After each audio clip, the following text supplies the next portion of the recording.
तिब्बत प्रांत में सुबह आए भूकंप से 53 लोगों की मौत हो गई, जबकि 62 लोग घायल हो गए। इस भूकंप का केंद्र तिब्बत के शिजांग में जमीन से 10 किलोमीटर नीचे था। भारत के नेशनल सेंटर फॉर सिस्मोलॉजी के मुताबिक रिक्टर स्केल पर इसकी तीव्रता 7.1 थी। भूकंप का असर नेपाल, भूटान सहित भारत के सिक्किम और उत्तराखंड में भी दिखा। फिलहाल भारत में इससे जान माल के नुकसान की कोई खबर नहीं है। अमेरिका के नवनिर्वाचित राष्ट्रपति डोनाल्ड ट्रंप ने एक बार फिर कनाडा को अमेरिका का 51वां राज्य बनने का ऑफर दिया। ट्रंप ने यह ऑफर कनाडा के प्रधानमंत्री जस्टिन ट्रूडो के इस्तीफे के कुछ घंटों बाद ही सोशल मीडिया के जरिए दिया। ट्रंप ने कहा कि अमेरिका अब कनाडा से और व्यापार घाटा नहीं सहन कर सकता और न ही उसे और ज़्यादा सब्सिडी दे सकता है। कनाडा को अपना अस्तित्व बचाए रखने के लिए इसकी बहुत ज़्यादा ज़रूरत है। कोरोना जैसे HMPV वायरस के केस बढ़कर 8 हो गए हैं। महाराष्ट्र के नागपुर में 2 केस सामने आए। यहां एक 13 साल की लड़की और एक 7 साल का लड़का संक्रमित मिला है। हालांकि इन्हें अस्पताल में भर्ती नहीं करना पड़ा। इलाज के बाद उनकी स्थिति कंट्रोल में है। देश के 4 राज्यों में संक्रमण के मामले मिलने के बाद स्वास्थ्य मंत्री JP नड्डा ने कहा था कि यह वायरस सामान्य है और इससे डरने की जरूरत नहीं है।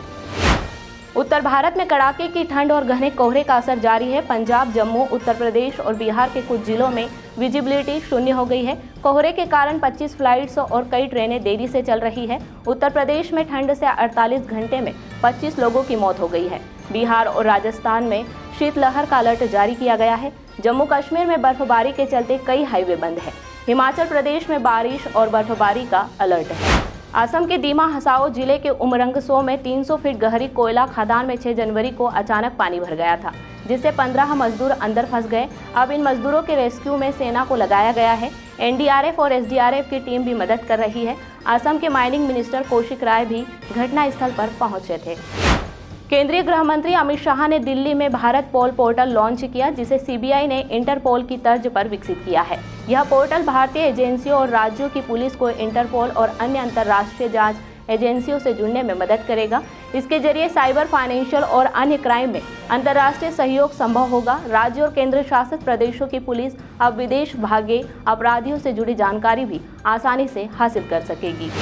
अब हायर एजुकेशन इंस्टीट्यूट में असिस्टेंट प्रोफेसर बनने के लिए UGC नेट एग्जाम क्लियर करने की जरूरत नहीं होगी। केंद्रीय शिक्षा मंत्री धर्मेंद्र प्रधान ने हायर एजुकेशन इंस्टीट्यूट यानी HEIS में फैकल्टी रिक्रूटमेंट और प्रमोशन के लिए ड्राफ्ट UGC गाइडलाइंस जारी की है। इसके अनुसार असिस्टेंट प्रोफेसर भर्ती के लिए सब्जेक्ट में नेट क्वालिफाइड होना जरूरी नहीं होगा। सूरत के पुणागाम इलाके में राधाकृष्ण सोसाइटी के एक घर में गैस सिलेंडर ब्लास्ट से एक ही परिवार के 5 सदस्यों सहित 6 लोग झुलस गए। मिली जानकारी के अनुसार घायलों में 3 की हालत गंभीर है, जिन्हें एक निजी अस्पताल रेफर किया गया है। जांच में पता चला है कि रात में कमरे में गैस सिलेंडर लीक होने के बाद सुबह किसी चिंगारी से सिलेंडर में आग लग गई और वह ब्लास्ट हो गया।